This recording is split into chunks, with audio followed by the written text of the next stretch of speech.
Good morning, everyone, and welcome to the Business2Blogger webinar. We're going to be talking about how to increase your Facebook reach without spending a dime with Holly Homer and some special guests we'll be announcing here momentarily.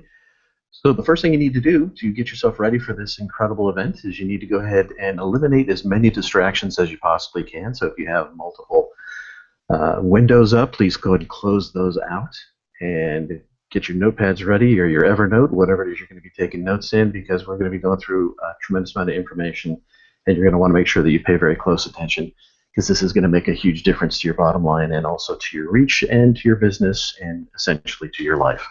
So again, make sure you're eliminating distractions. Be prepared to learn. Keep an open mind. And we'll get ready to get started here in just a minute or so.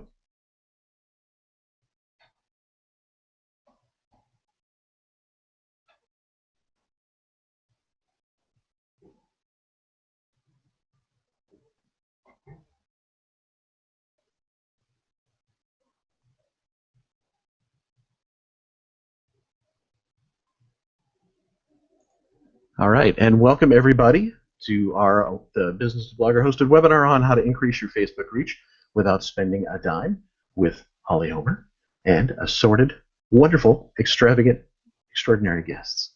So make sure that you have any distractions eliminated. If you have children running around, make sure that they are secure and safe somewhere so that you can focus on what it is that you're going to be doing.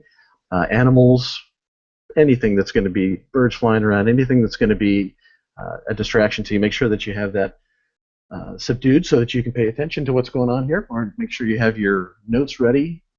And we're going to be getting started here, in fact, right now. So again, we're going to be talking about how to increase your Facebook reach without spending a dime.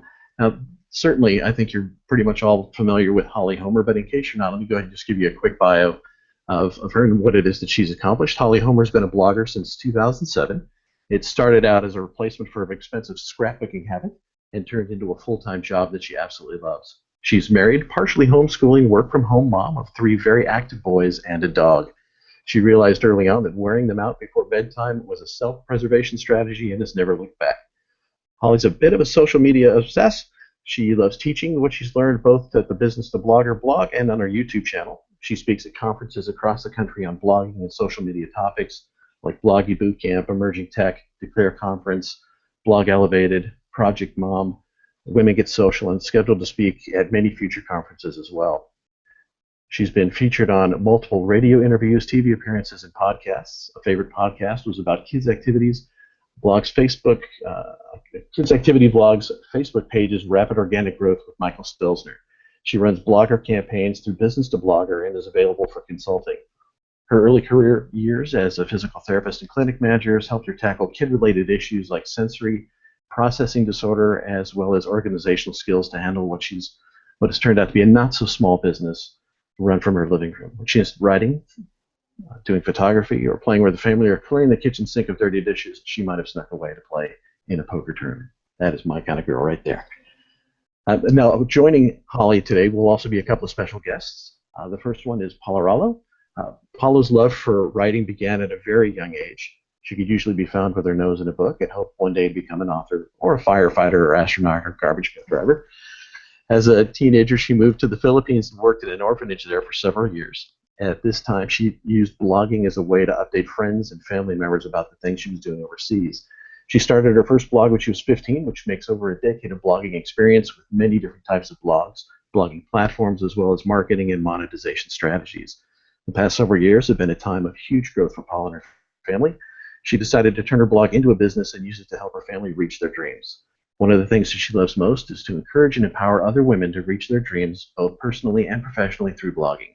She believes the possibilities before bloggers are limitless and loves creating tools to help others along the way. And joining Paula and Holly today will also be Becky Mansfield. Becky never dreamed of being a blogger. She loved writing. She minored in writing in college, in fact, and she loved teaching. Her major was elementary education. So blogging and writing books just sort of happened for her because it combined the two. Teaching others through her writing. Becky and her husband were high school and college sweethearts, so they've been together through it all. They moved from Pennsylvania to North Carolina after college graduation, and Becky became a teacher, and her husband, Mickey, worked in finance. When they had their first of 4 children, Becky stayed home to raise them. She became a part-time play therapist and started her blog. Her blog, yourmodernfamily.com, has cleared the path for so many opportunities. Now she and her husband both stay at home and work on their blogs, which they think of as their business. Her husband also has his own blog called yourmoderndad.com.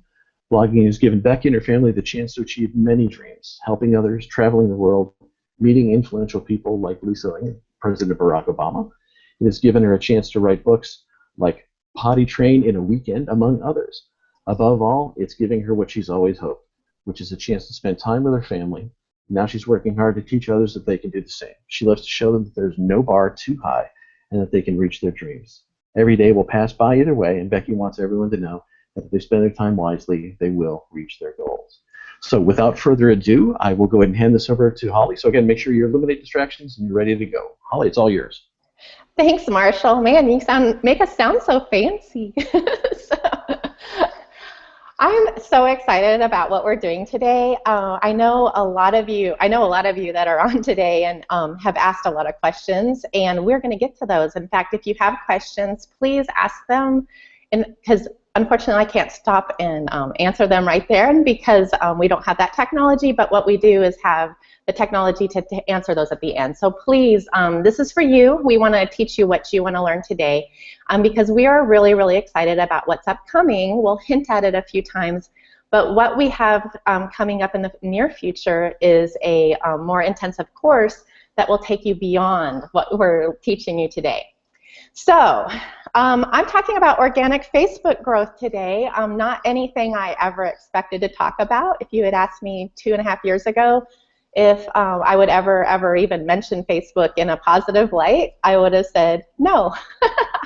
I really don't like Facebook. I really don't like anything about Facebook, and Facebook doesn't like me. So, and I am sure there's a few people in the audience that can identify with that, is, that whole Facebook hates me. The good news is Facebook's an algorithm, and really there's no emotions involved. Facebook is numbers, and we just need to learn how to work with the numbers. And I learned this through experience. So as Marshall mentioned, I run a blog called Kids Activities Blog, and our Facebook page that is associated with that blog is called Quirky Mama. And about 2 years ago, about this time of year, we had 13,000 fans, and we had had 13,000 fans for about 1.5 years, and they were pretty much dead. Like we would post something over there, and maybe 2 likes, a few shares, whatever. It was just really, really kind of a barren wasteland of just a waste of a Facebook page, quite honestly, and 13,000 people that we had recruited over years, and so. It was funny because my blogging partner, Rachel Miller, she and I had a book coming out. This is the book, the 101 Kids Activities that are the bestest, funnest ever. So we had that coming out in the spring, and so she said to me she said, let's get our Facebook page up to 50,000 by Christmas. That was about 2.5 months away, so that we can, use it to promote our book. And I laughed, and I was, and I told her she was crazy. She was crazy, but I don't know. We're always up for an adventure, so I was like, well, let's try it. So we started just kind of doing everything different, because we realized what we were doing was completely ineffective. So the first thing we did was turned off, we had an RSS feed going directly from our blog to the Facebook page, so we turned that off because nobody was seeing those posts, nobody was interacting with them. And we started manually posting those. And then we started just posting stuff that we liked, and we started watching what other pages were doing and basically copying them to a certain extent. And then after each, it was really kind of fun because we would post something and then we'd run over to the analytics and see what happened. And so we're both kind of scientists in that, and so we really used Facebook as our laboratory. We'd send something out there as an experiment, and then based on the results, we would make changes. And what that led us to is we realized that that every page is different, And what works for one person is not going to work for another person, because you're developing a community that is completely different than every other community online, because you want to, foster a community that will be interested and buy what you're selling. And in our case, we're selling kids' activities, we're selling a book, so we want to create a community around people who are interested in that and people who will interact, and that's the key. Is you could have 1 million fans, but if they're not interacting with your page, none of them are going to see anything. And so you really have to you have to kind of recruit that rabid fan. So we did this and kept doing it, and really in the early days threw out what the Facebook gurus were even telling us, because they were saying, post 2 to 3 times a day, don't post more often than that. And we found that every single post we put out there was a kind of a ticket into the Facebook lottery, because especially at the beginning, you have no idea what's going to hit. And so every time you posted, it gave you a chance to, to hit it big. And we had several posts hit it big, which started making us realize that not only was this a powerful tool to send traffic to our own site, but also to help others. And the good news is we did hit 50,000 by Christmas, and we continued to grow. And it was 1 year and 4 days later that we had grown to over 1 million organic Facebook fans. And so that was our journey, and I really wanted to do it without any pay during that time so that I could say we did it fully organic. If you do have questions about boosting and Facebook ads, I do that now just for fun, so that because now we have that laboratory and we can test things and stuff like that. So what I'm here to tell you is, even though it seems impossible, Facebook can be figured out, and it can be figured out to harness for you. And the good news about that is Facebook delivers a boatload of traffic to my blog, and we sell a lot of things through Facebook. So it is a hard work, and it is my full-time job practically to deal with Facebook, but it's completely worth it, because in the end, we've been able to build something that has just opened doors like you would never believe. Like here I am now. So I want to go over just a few kind of things that we learned. And like I said before, our page is a little different than everybody else's. And the beautiful thing about that is that the fundamentals are the same. So what you want to do is really, really dive into your analytics, or on Facebook that's called Insights. And when you go into your page and hit that Insights button, not only are you going to see like kind of when your fans are on Facebook, but what kind of things they already like, what kind of things they're already interacting with. And that can give you some very, very valuable information. So this is not a set it and forget it type of situation. This is a put it out there, run to analytics. It could be a few days later, it could be a few hours later to see how it reacted, and then make decisions based on that. I feel like those of us who are in small businesses, whether you're a blogger or you're launching a product or you're writing a book, we have the ability to kind of outmaneuver the big guys on Facebook, because if Facebook likes something at 6 a.m., guess what? I don't have to go to a legal department or a committee to kind of recreate that at 10 a.m. And so I want you to think about using that to your advantage. You think about these big companies that, would have to like have their social media kind of strategy approved and the language approved and the photos approved. By the time they post that Facebook, the algorithm has completely changed. And so when you're quick and can maneuver easier, you actually have an advantage. So the other thing that you want to really look at about that is not only testing what kind of content your community likes, but also test the type of post you use to share that. So there's several ways you can post on Facebook. One is just a status update where you just type in text, And we use that several times a day on our page in the form of a reader question. Readers submit it. We just basically cut and paste that reader's question into a status update, and then people interact with that. So that's really the most basic. And then you've seen like the infographics or an image, and Facebook likes square better than any other shape. So if you're sharing a picture, just putting it into a square format is your best bet. And so you can just share a picture.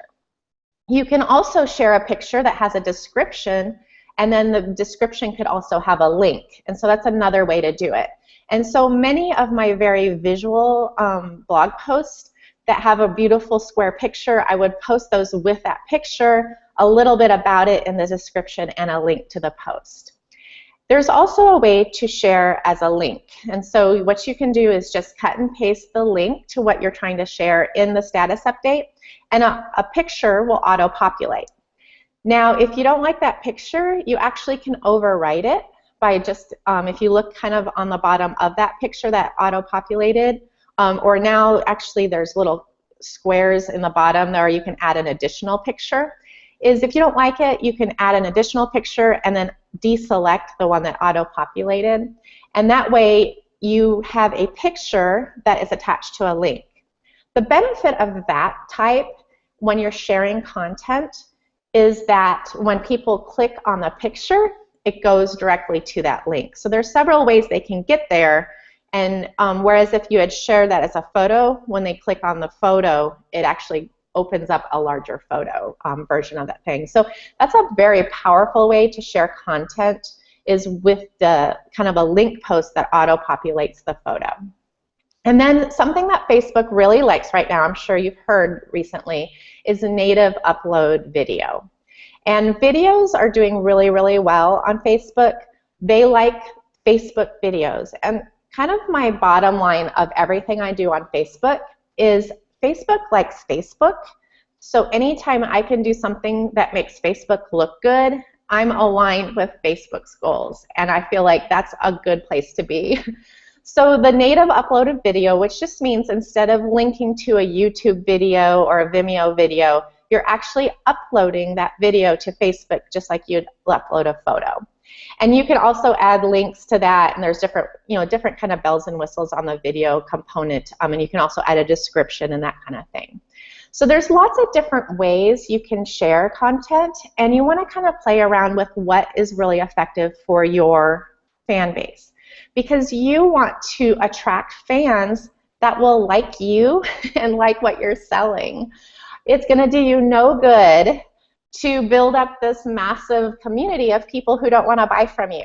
So one of the best ways of kind of attracting a big community is by sharing popular things. But you have to be careful, because what's really popular on Facebook right now? Cat videos. But unless you're selling cat food, probably not the best strategy for building up a community on the backs of cat videos, or else I totally would have done it. So another question I get all the time is people freak out about people unliking their page. And you know what? This is not a personal attack on you.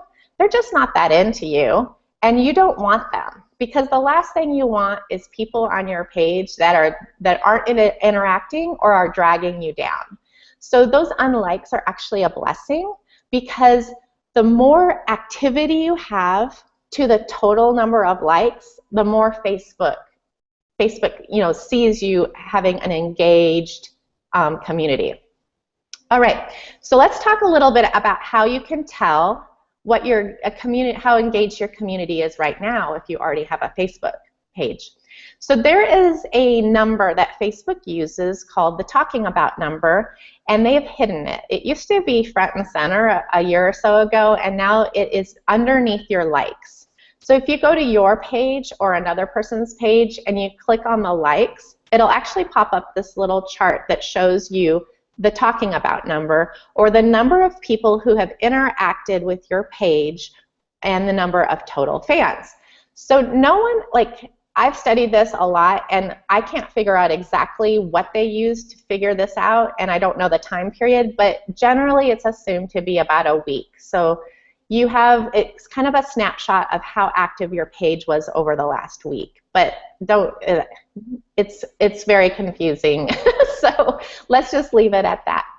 So once you see, so you could see, like, okay, let's say you have 1,000 fans on your page, and you have 100 talking about you. So basically you have 10% of your fan base interacting with your page during that time period. What I believe, and what makes sense when you look at the way Facebook then treats that page, is I believe Facebook really looks at your community as the number of people who are actively interacting with you. So let's say you have a page of 1,000 with 100 interacting with you. Facebook actually looks at you as having a community of 100. And so that is actually kind of a nice reality check when you post something, because now you're not thinking, oh my gosh, that only reached 75 people. Well, actually, that's kind of a good thing. You know, that's not a terrible number if it reached 75, because you only have 100 active fans. So it actually reached 75% of your active fans. So that's a pretty decent post reach for that post. So that's what you want to kind of do, is start looking at those numbers with a little bit more clarity and a little less emotion. Facebook hates me. No, you want to look at, really, why does Facebook only show it to 75 people? Well, it's because you have 100 active fans, and that's that's great. That's a great starting place. So your goal is to start increasing the number of active fans, so that maybe you have 1,000 fans, but you can build it up to 250 that are active, or even 500 that are active. Then all of a sudden, you'll see those posts not reaching 75, but reaching several hundred. And what if you have something that goes really well? It could even reach more than your fan base. So that's what you want to kind of do, is start thinking not only how are you going to post to attract a community that likes what you're selling, but also how are you going to get them to engage. So one of the things that a lot of people do, you've probably seen these, these inspirational graphics. That's one of the ways that people have really interacted, and they like to share them, and they like to click on them, and they like to, tag people in the comments that in their life that are similar, that might be inspired by that. So that is a really good way to do it. Another way might be like what we do, the readers' questions. We found our people hated the inspirational infographics, but they love to give advice, because my tribe, or my fan, is a mom, and you know how we are. We can't help but give advice, especially when someone needs it. So the reader questions are really good for my community and help me get everybody as engaged as possible. But the lesson is, my people don't like the infographics, but yours might. So you have to kind of play around with what is working. And so that's where the insights come in, and that's where you go in, look at what's working, and then do more of it. If it's not working, tweak it a little bit, try it again. But don't just keep doing the same thing over and over again if you're not getting good results with that. So one of the other things that I get a lot of questions about is, how often should I post? And I really feel like that's going to be different for every single page out there.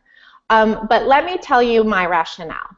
So number one, you have to pick a number of posts per day that is reasonable for your lifestyle. So if you can really only sustain, posting 2 times a day, then that's what you want to do.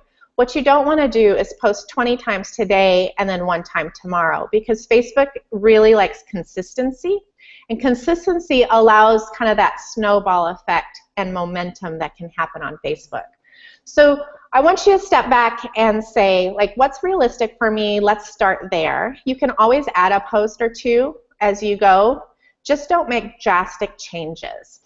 The other thing that you want to think about is what kind of content you want to do. So I use a Neapolitan ice cream approach. And if you are an ice cream lover, you know that there's 3 layers to that. And so the first layer I use is all my stuff, like the stuff that I'm monetizing. So that's anything I'm sending back to Kids Activities blog. And then the second layer is things that build my page. So like the reader questions or something that I know will get a lot of shares and interaction within my community. And the third part I love to do is kind of that generous, find the best on the internet and share that. And so there is more information about this on our upcoming course. But I just want to mention it to you as you think about what types of things that you share, is like make sure that you're spreading it out and not all doing the same thing. Because your community members have varied interests. You don't want to just relate to just one part of that. And so the other thing when we talk about that is how I post a lot. I post very frequently throughout the day because that I have learned that's what my page likes. So how do you manage that? And we're super excited. We're going to be back next week talking about time management for bloggers because I think that's such an important thing, because we're doing this because we want to spend time with our family and we want to have a work from home situation. But if you're on the computer all day, you can't raise your children. And it's really noisy too. So anyway, that's what I want to talk about, kind of the basics of Facebook organic growth from my perspective. And I'm so excited to have Becky and Paula with me too, because like I said, every page is a little different. So let's go over and talk to Becky for a few minutes about how she built her page. So so I followed all of Holly's guidelines, and then I tweaked it a little bit, because what I found on my page that works wonderfully is when I'm going to post, well, I save the best times of day to share my stuff and my husband's stuff, and that's worked really well because my own posts get the best reach on my page, so it really works out well. And then I just use the time that I know my readers are on and they're engaging, and that's worked well. But a little thing that I've done on my page is I take the post that I'm sharing and I'll take a portion of it, so maybe the top like 2 paragraphs, and I'll share that, and then I'll do a read more, and then they have to click the link, and by then they're already so into that story or into that post that they don't want to click away. They have to see what's going on next. And that works almost every single time that I do it. And I have a lot of parenting posts, so I feel like it's really easy to do that with a parenting post. But even if it's a recipe or something, you could show maybe the top few recipes, and then they want to see more because they want to figure out how they can do it on their own. But that's just a little tip that I've found has really worked well on my page. And my reach and engagement has gone up so much from doing that, so I continue it. And like Holly said, every page is different, because those infographics and the inspirational pictures, those do great on my page. But if I post the same one to Mickey's, because I run my husband's Facebook page, sometimes we do it together, they don't go anywhere. So it really depends on what your page is and who your readers are. All right, Paula, I'm going to send it to you to share a couple of your tips. Okay, hi guys. So when Holly was talking about the people unliking your page, so this is something that I've done recently, and it's done crazy things to my page. So I had about 10,000 fans, and I was just stuck there, and I'm getting really frustrated because I'm like, I know all the tips and I know what's doing well on other pages, and other pages that I work on are doing fabulously with the things that I'm posting, but my own page, when I share the same things or good things on it, it's showing it to like 3 people. Like my own posts, especially, like Becky always says, her posts get the best reach on her page. Well, mine always get the worst, and they'll go like, Becky will share something of mine, or Holly will share something of mine, and it'll get great reach. But if I share something of mine, it was being shown to less than 100 people, when other posts were being shown to a lot more. And I was like, I can't do this anymore. I'm spending all this time on Facebook, because I was posting about 12 times a day, I think. And so I cut back to 4 times a day, and I'm just sharing things that I know are going to be viral, and then my own things. And then another thing that I did is I went through and I looked at all of my likes, and I started deleting people. And it was terrible, and it was awful, and I hated doing it, and I deleted 1,000 people, because what I was noticing was, especially my old fans, I had a bunch of these, like, I kind of call them giveaway trolls. And so if you look on their profile, there's a place in your settings. If you go to settings on your Facebook page, and then on the left bar, there's people and pages, and if you click that, you can see everyone that's liked your page. So I just looked through there, and there was a lot of like random old men. Well, they're not going to be interested in what I'm talking about, raising toddlers as a young mom. That's not a page for old men. I don't know why they're here, and I kicked them off. And then there were a lot of the giveaway trolls, like I was saying. So if I went to their page, everything they were sharing was a giveaway. So what this was a dummy Facebook account, and they just liked a bunch of pages so that when they're entering giveaways, it doesn't look like they're just spamming. And so I just deleted them. And there was 1,200 of them, and my talking about kind of plummeted right then because Facebook was like, wait, no one likes you anymore. But then when Facebook starts showing, so what they do is when you post something, they show that post to just a small percentage of your fans. And based off of how those fans interact with it, they'll show it to more. So if people don't click it, if they don't comment, if they don't like, then Facebook's going to be like, your people don't like this, you're posting something lame, and they're not going to show it to more people. So what was happening on my page was that I got stuck with all of these crazy giveaway people. And so when I would post something, it would be shown to, maybe 10% of my fans or something. But since most of those fans weren't even real people, they were just on Facebook to like more pages so that they could enter more giveaways, then they weren't going to interact with my page at all. They didn't even like my page. They like as in enjoying it. They had liked it to enter a giveaway that someone else was running. I wasn't even running it. And so when Facebook showed it to them, it was making Facebook think nobody likes what I'm sharing. So when I deleted all of those people, now Facebook shows it to 10% of my fans, but they're actually my fans, like Holly was talking about, the people who want to see my stuff, they want to interact with it. They're people who have been around a long time that probably hadn't seen anything that I had been posting in a while because Facebook was showing it to the wrong people. So my engagement and stuff has gone up. So I'm not necessarily saying that everybody needs to go delete fans, but if you're in a place where you feel super stuck and you're like, I'm doing all of the right things and Facebook is taking me nowhere, then it might be something that you consider going through your likes and seeing if there's a lot of dead weight in there that you can kind of get rid of. It's really scary. Like, I was so excited to hit the 10,000 mark, and then now I'm back to like 9,000. It's grown back up to like almost 9,400 something again now. But it wasn't a good feeling, but it is a good feeling to see my reach going up. So that's one thing also that you can try to get rid of some of those yucky likes.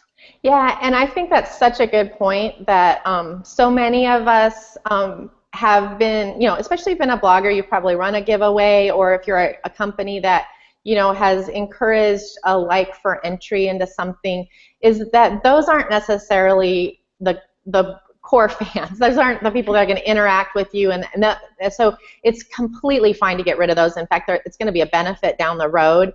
And one of the ways we did that is we increased our posting frequency so much that people were suddenly seeing us over and over in our stream, and they were hating it. And so we annoyed them into unliking the page, which, I kind of thought about that. Like, I increased our post frequency based on my Pinterest experience. Is that people on Pinterest don't care if I share 20, 30, 40, 50 things a day, as long as it's beautiful and it's amazing and it's something that they want to see. And so that's really the same philosophy we have on Facebook, is as long as it's amazing and beautiful and something that they want to see that hits them, if they're my people, they're going to want to see it 100 times a day. We don't post 100 times a day, but they don't mind. But if they're not my people, we will annoy the heck out of them real quick. So, all right, so we came to the part where Marshall's going to start asking us questions. And we do have some questions that have come in. First of all, many of you have unique and wonderful names, so if I butcher your name, it is absolutely not a personal thing. Just make sure you're not letting that distract you from getting your questions answered. So let's start with a question from Laura. Laura asks how to quickly and efficiently schedule content on Facebook. When I've actually filled large blocks of time on Facebook, it's taken hours to source and load everything in. Oh, Laura, you're going to love our next webinar.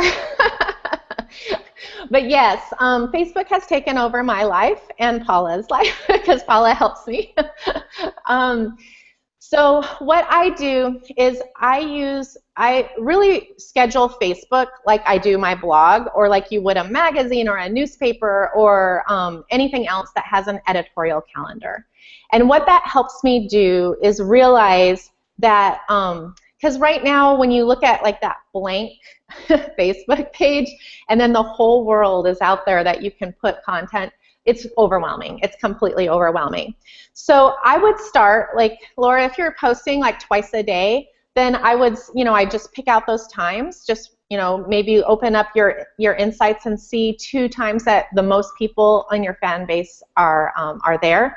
So maybe that's 10 a.m. and 8:30 p.m. And just assign a topic to each of those. So like if you're a blogger, then in the morning you might want to put a blog post, and then in the evening maybe something that your community would love. And so when you start having that editorial calendar in mind that, okay, this morning I need to do a blog post, I need to post one of my blog posts, and in the evening I need to do something amazing that my community will like, all of a sudden that narrows down the field of what you need to find. And let's talk about when you're choosing your own stuff, what you should choose. We publish 2 to 3 times a day on Kids Activities blog, and a lot of people and we post a lot on Facebook. And I probably post about 7 of my own links a day on Facebook, but we don't post everything I write on Kids Activities blog on Facebook, and I'll tell you why. Is you don't want to waste a slot on Facebook with something you don't think will be popular. So what you want to do is start with your best and brightest content. So you go to Google Analytics and pull up your top 30 posts. And if they're appropriate for the time or season that you're posting, that's what I would start with in that morning slot, is just schedule one of those a day for the next 30 days in that morning slot, because you want to attract a community that loves what you write, and you already have the feedback from Google Analytics that this is what those people like. So I would just start with thinking about it as an editorial calendar. We happen to use a Google Doc for that because it allows us to share it between people. But the main goal is to just create a kind of, this is what I'm doing at this time, this is what I'm doing at this time, so that you can cut out the distractions. For the first year, I just used a little notebook that, I had 8 o'clock, 9 o'clock, 10 o'clock, and kind of, I knew I had a schedule that said what I was doing on each of those times. So it doesn't have to be high tech or anything, but if you can get it written down and get it in a place that kind of narrows down the options, because yeah, the last thing you want to do is get lost on Pinterest trying to find Facebook content for hours and hours and hours. So is there one of you that has a particular system for that? Would I just would say that I pick different, like Holly's saying, like different things that are going to go different times. So I know that like at 11 at night I'm going to have an affiliate spot there, and usually I try to do an affiliate of another blogger's product or like another person's product, something that I know is going to help them and help me. But just like Holly said, it's kind of cuts out all of the, when am I going to post today? When am I going to share today? If you have it narrowed down to like something really popular goes here and this person's thing goes here. And then I also found that you have to remember that a lot of things that are doing well on Pinterest are not going to do well on Facebook. So like my recipes really don't do well on my Facebook page. So a lot of times I won't even share them there because my Facebook is so geared towards like parenting and tips and things like that, that I'll just share it right to Pinterest and not even worry about Facebook at all. Because like Holly said, I don't want to ruin that. I don't want to waste that spot on something that's going to get no reach, when if I post it to these few boards on Pinterest, it's going to bring in far more traffic than it would have on my Facebook anyways. And I would say that the share groups are another great way, and that's one of my favorite things, is because if I join with 6 other bloggers that I know they're going to be sharing my stuff every day, or like we go on a rotation, so like on Fridays I share Becky, and on Thursday I share another blogger, and on Wednesday I share another blogger, and they're alternating, and each of them are sharing me one day of the week, then it's essentially like I'm sharing myself in that slot still, even though I'm sharing their post. And we have, again, a spreadsheet, because Holly has got me on the spreadsheet bandwagon. Can't do anything without a spreadsheet. You hang out with me, you're going to end up with a lot of Google Docs spreadsheets. You are, yeah. I have hundreds now. But so we'll share in that spreadsheet, and we'll say this was our highest reaching post of this week, and we'll leave a link to it, and then we all share. So I'll go grab and I'll be like, oh, this was Becky's highest reaching post, and then I share that to my page. So not only am I getting her Facebook juice that I know that this posted really well and I don't have to go hunt down and see what did well on Becky's page this week. She's just telling me. So that helps my page. And then I also know that I'm sharing her best post and she's also sharing my best post today. So that kind of helps you have one less slot you have to think about. So if you have your stuff, you have share groups, then you really only have to fill in a few more slots from there if you're in some really solid share groups. So. Yeah, and I'd like to speak just a little bit to that because I know, especially even when I started on Facebook, I had kind of a little angst about sharing other people's stuff because they're competitors. They're not competitors. Even though Becky and Paula and I all write blogs within the same space, I know that my reader doesn't just read one blog. You know, they probably read 40. So as long as I'm in the top 40, I'm cool with that. And the other thing that's really crazy about Facebook is that many people that are my fans, like rabid fans, they have no idea I even have a blog. They're on Facebook. They are a Facebook fan, and they love that I'm just sharing a bunch of amazing stuff. But the cool thing about that is when I share something from Paula that does amazing, they give me credit for it. Oh, I found this on Quirky Mama. Yeah, Paula wrote it. She put in all the work, but you know, she did benefit from the traffic. So I think it's a fair trade. Yeah, I have a friend's mom who regularly comments on my blog talking to her daughter, like, "This was such a great post you wrote, sweetie." And I'm like, "Yeah, I'm not your daughter." She just shared cool. it. Yeah, it's so cool. So Marshall, what do we have next? The next question is from Stephen. It says, I'm looking for step-by-step instructions on how to go from 25 likes up to 1,000 likes in the next 60 days. I got you covered. All right.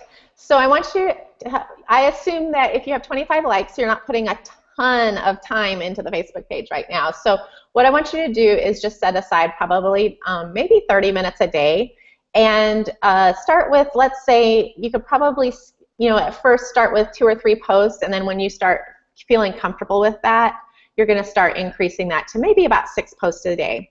And you're going to not use a third-party schedule, and by that I mean like Hootsuite or Buffer or something like that. What you're going to do is go into Facebook and use the Facebook scheduler. And we've just found that on our page, Facebook likes Facebook, so Facebook is more likely to show something through your scheduler, you know, the Facebook scheduler, than through a third-party scheduler. And what I want you to do is start finding the most amazing stuff in your niche. And I wouldn't even worry about posting your stuff yet unless you have, you know, I don't know how much content you have, or you know, if you have some best and brightest of your content, that's great. But I would go out and find the best and brightest that is just like what you write, and find things that you know people will share. That's what you want to do, because a viral post is going to get you more interaction and more page likes than anything else organically.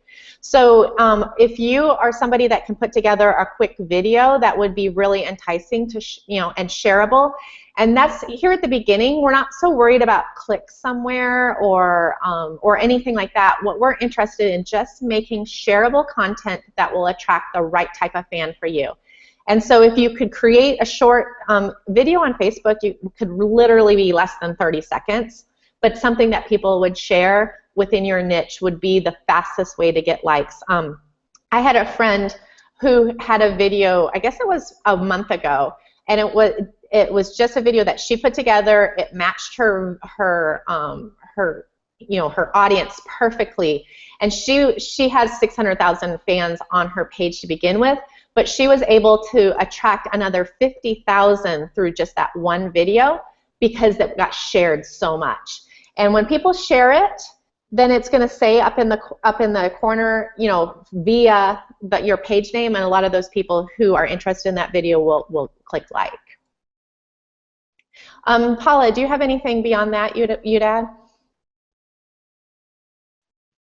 Sorry, I had to unmute.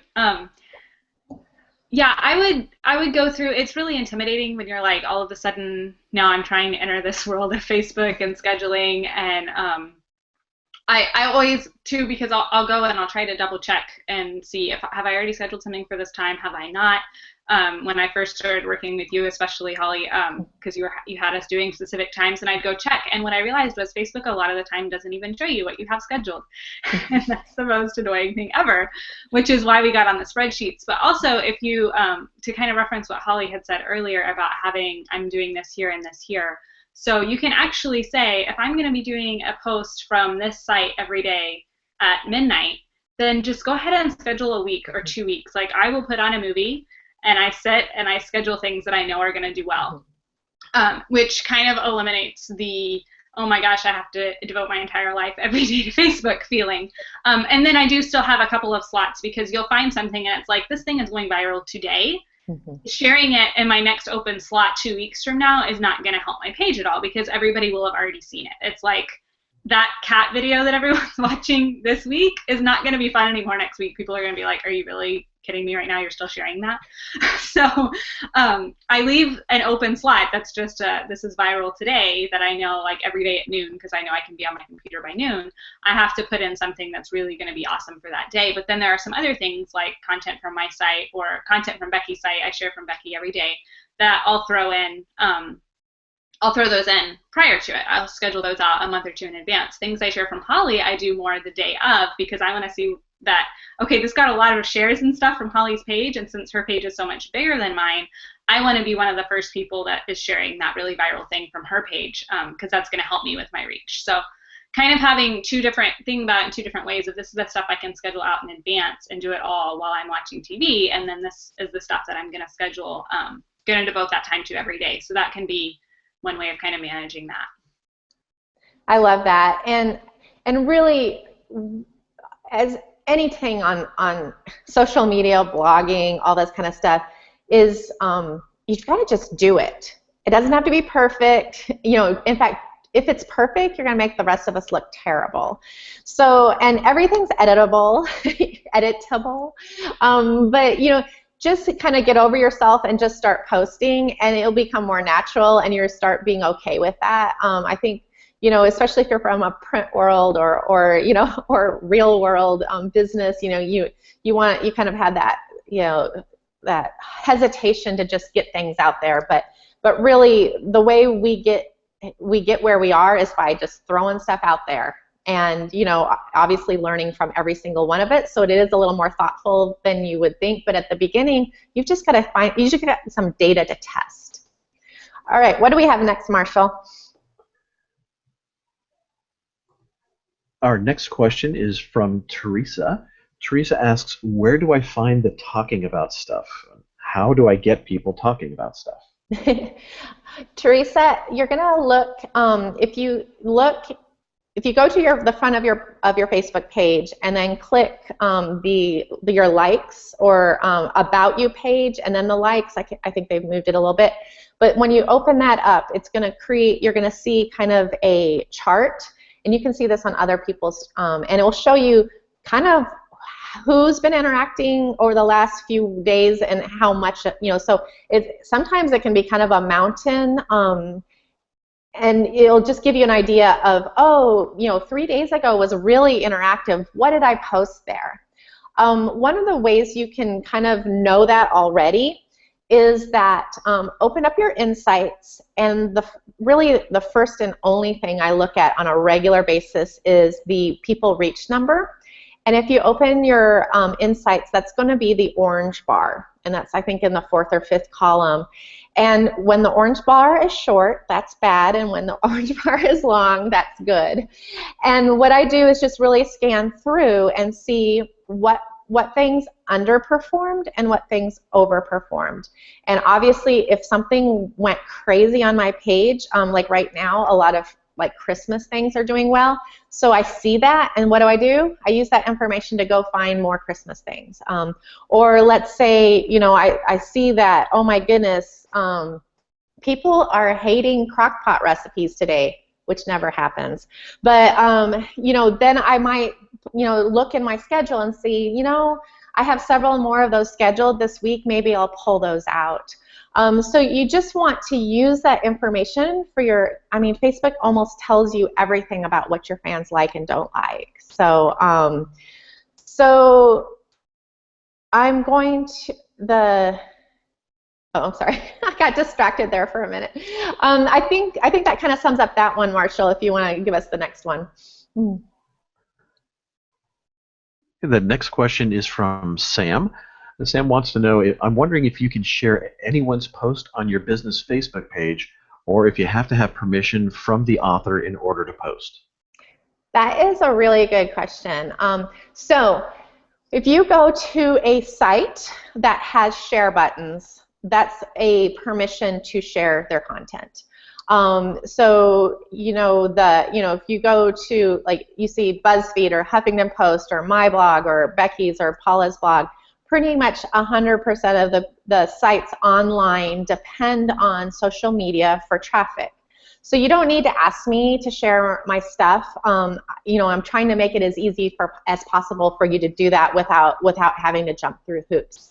Now, there's one thing that you might want to be, so if you're just going to share it as a link or click on kind of their share button, on their site, totally legal. In fact, they'd probably give you a hug for it. The one thing I would caution you is if you are posting other people's content as a photo. So like if you're grabbing, that's kind of a no-no, unless you know them and have personal interaction with them and you're giving them credit and you're sending the traffic to them. I wouldn't do that at the very beginning as you're getting going. The way you could share that content, like let's say I posted, and you could totally post my content as a photo, like that, I'll just give you that permission today, but like a lot of other sites, they don't understand that because it's really the photo rights that they're concerned about, and also a lot of times when people, they'll just steal your photo and not give you credit.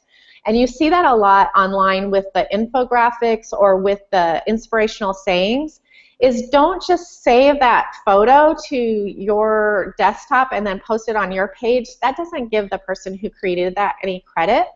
But if the person who created it posted it on their Facebook page, you could share that from their Facebook page to your Facebook page, and that gives them credit.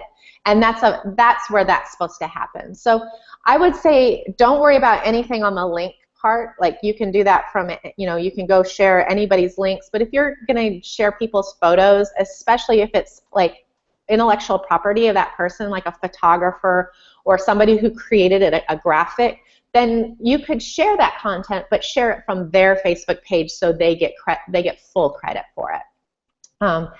I think that's a great question, Marshall, because one of the problems that we see is like kind of people stealing or scraping content, and that's just, don't do that. That's bad. You want to keep good Facebook karma. What do we have up next? Jillian asks, how do I use Facebook to drive traffic to my site? I think that's a really good question. And that's really the primary goal I have, and I know that Becky and Paula have that too. And so what you want to do is attract a fan that's going to like your stuff.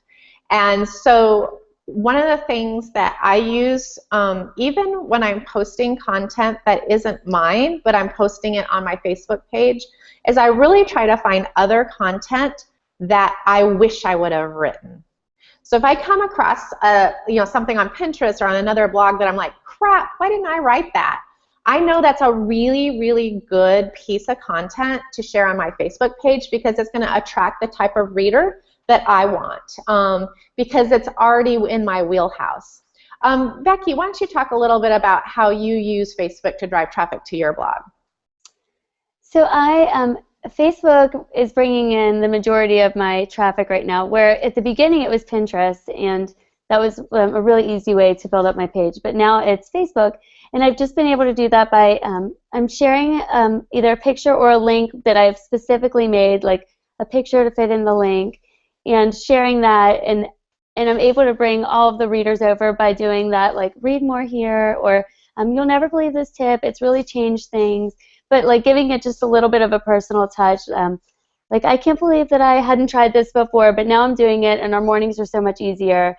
and then sharing that tip, because the readers that are on there want to be able to find the tips that I have, and it's been huge. It's really helped. Yeah, and you really, really want to think about, you know, going back to kind of the best and brightest too. So, like, if you want that fan to really embrace what you're reading, is really save that for Facebook. And the good news about Facebook too, and you know, Becky mentioned Pinterest, is that if you foster a really interactive Facebook crowd that is also on Pinterest, that a lot of our readers are also on Pinterest as well, is Facebook fans will come through and pin it too. So you almost get that double duty of Facebook plus Pinterest when you come from Facebook. I've never seen that on any other social network, where they click through and then share it to another social network. So that's kind of a really big benefit of that too.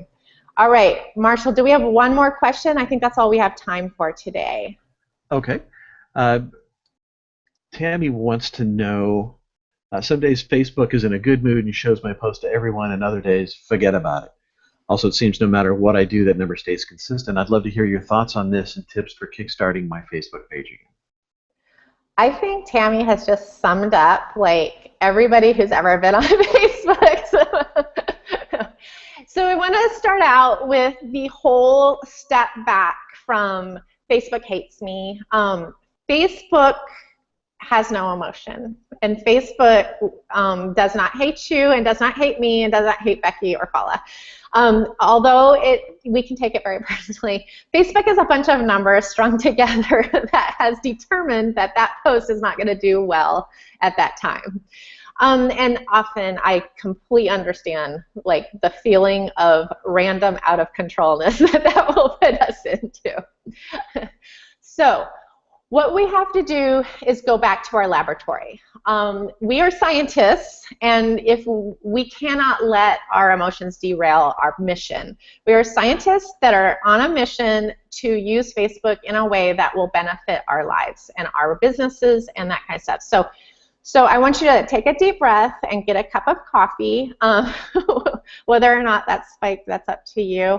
And then you want to sit back and open up your insights and start looking at what is going on. And you know what? Facebook changes its algorithm. Man, it seemed like it was every week for a while. We've been a little bit more stable recently. But so just when you think you figured it out, don't ever say those words out loud, because it will change like within 12 hours.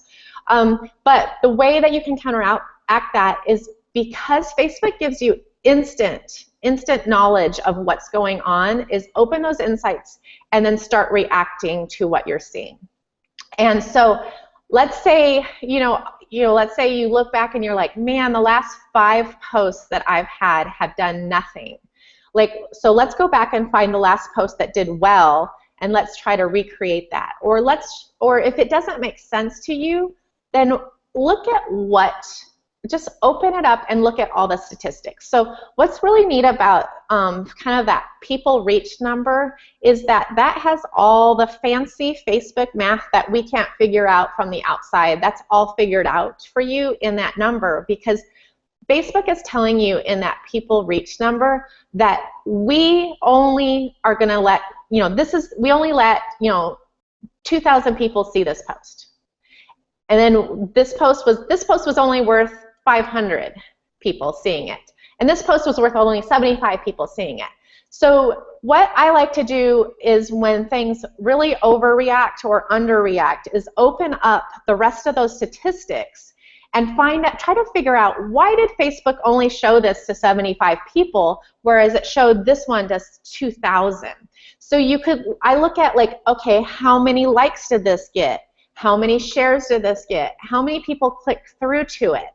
And what's really amazing when you start looking at that, you can start understanding the reason behind why Facebook only showed this to 75 and this to 2,000. So for instance, I have a post that does really, really well on Facebook because it is a hiccup cure.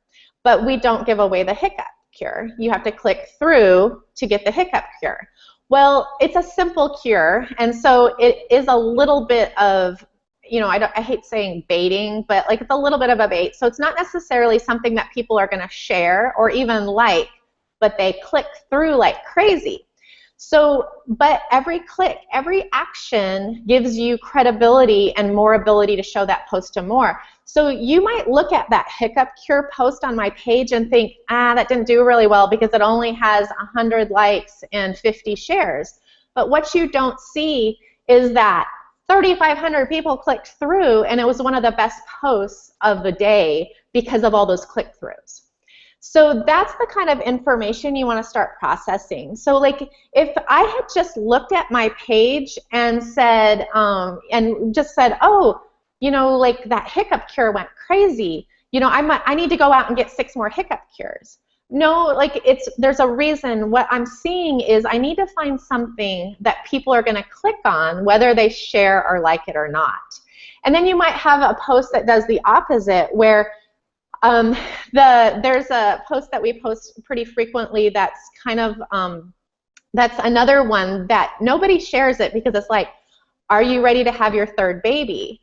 Well, everybody that's interested in that topic is going to click through, but nobody wants to share that on their Facebook wall because like that's a personal thing, and nobody really wants to like it or comment in it because unless they've already had the 3rd child or whatever. So like you need to think in that Facebook user mentality sometimes to dig a little deeper as to why things are doing well. And then I always say like this entire organic Facebook growth could really be summed up in a tweet, and that's like do more of what's working and tweak or do less than what's not. And let's just go to both Paula first and then Becky for just a little sum up of what kind of we're talking about there. Yeah, I had a couple of thoughts to add. So a couple ways that if you're really getting no reach, that you might not realize that you're doing things that are shooting you in the foot, such as like don't hashtag on Facebook.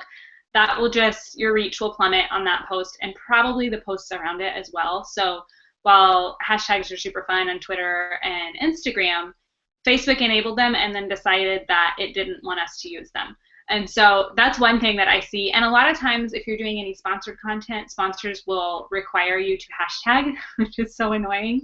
But a workaround that I've kind of been doing with that is that I'll post the link without a hashtag and I'll just disclose in parentheses. And then like 4 or 5 hours later, after that post has already gotten reach, I'll go back and add the hashtag so that the sponsor will see them there. So that's kind of a workaround if you're working with some sponsors and some required hashtags. If you're just building your page, just don't ever use hashtags because for whatever reason, Facebook doesn't like them. And there's some words too, like if you're using words that sound salesy, Facebook will diminish the reach of that. If you're saying things like free or giveaway or things like that, Facebook's going to go, this sounds like an ad, I'm not showing it to anyone. So be careful with things like that. Like Holly was saying, think of it as a user and as a reader. You don't necessarily log on to Facebook going, I hope I see an ad today.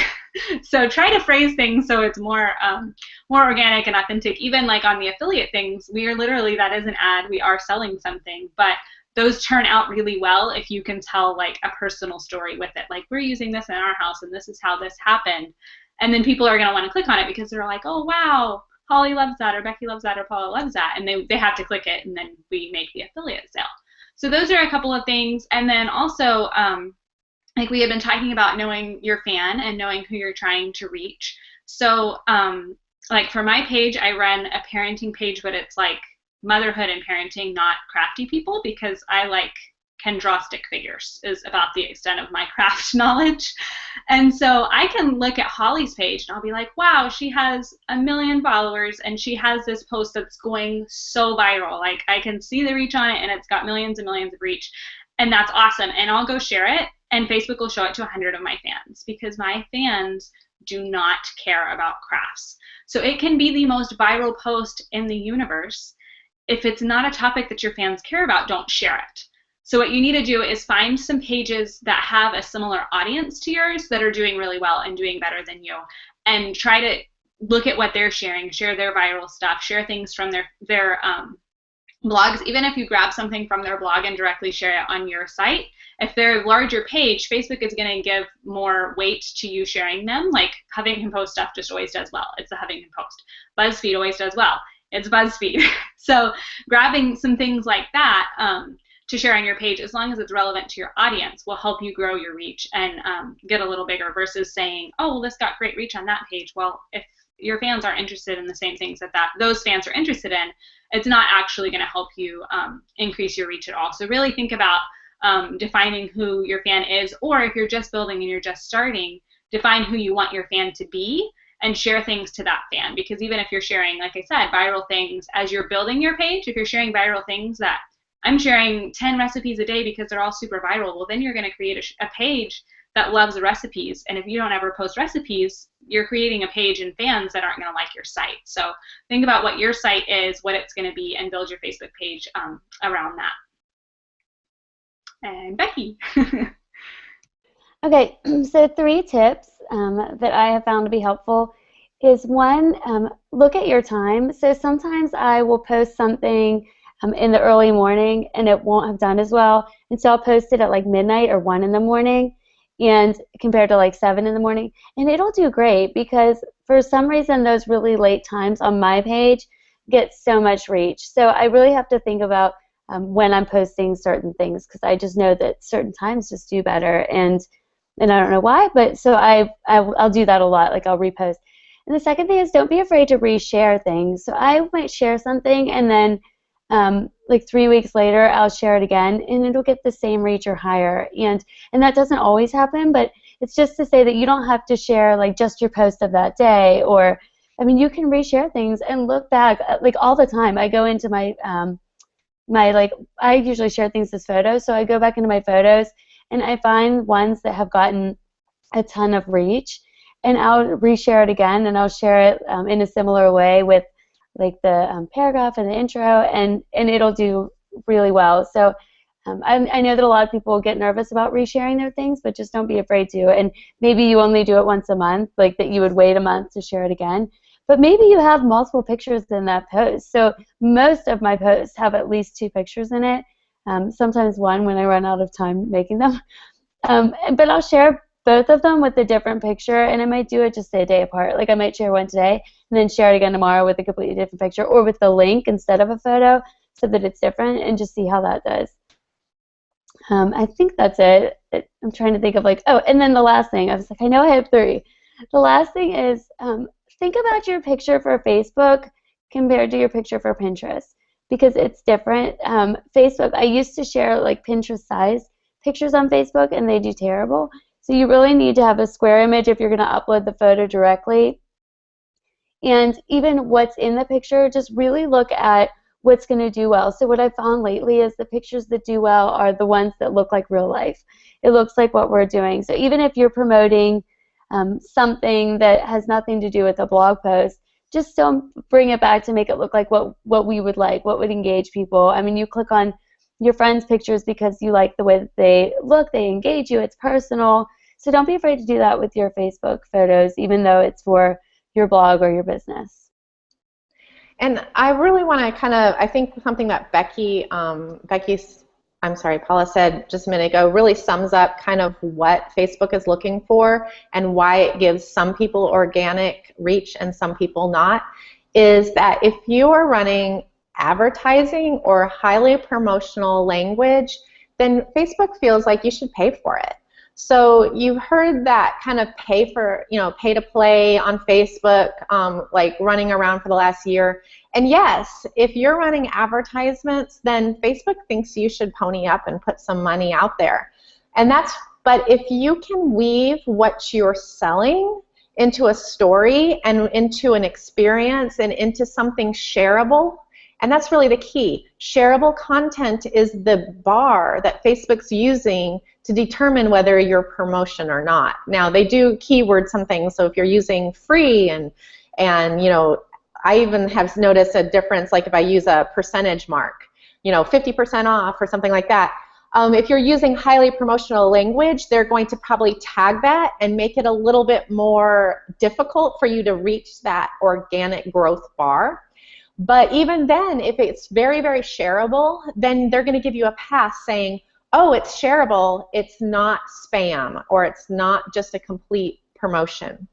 So if you can figure out how to create a community with content that attracts a fan that will buy your product and make it a shareable content community, that's when you're going to get that organic reach. And it is my belief that Facebook needs us as much as they need, as much as we need them, because their average Facebook user isn't going out and curating great content. They're relying on us to curate the best and the brightest so that when they go to Facebook and sit down in front of their stream, amazing things happen. So think about who your fan is that you want to attract, and what do they want to see in their stream coming up next. And that's when you and Facebook's kind of goals and the stars align and the angel choir sings. So I know that Marshall has a little more information. One thing that you may not know about Business2Blogger is that we have an amazing Facebook group community that we talk about stuff like this all the time. So I hope you will find that and join it. And I can't wait till you hear from Marshall what we have coming up next. Thanks so much. Thank you, Holly. Phenomenal information. I hope you guys were taking good notes. We do have a couple of things coming up that you want to make sure that you pay attention to. First thing is you can register for our webinar next week. It's going to be about how to run a blogging business with only 24 hours in a day, and you do have time to do that. Let's see. Okay, so again, we're going to make sure that we equip you with the tools and the tactics and the strategies that you need to do that, and you're going to learn that from these professionals that you just heard from today. If anybody knows how to do it, it is these three with a total of 9 children, a collective total of 11 blogs, and 15 published books. These ladies have learned how to maximize their time and get things done while keeping their priorities straight.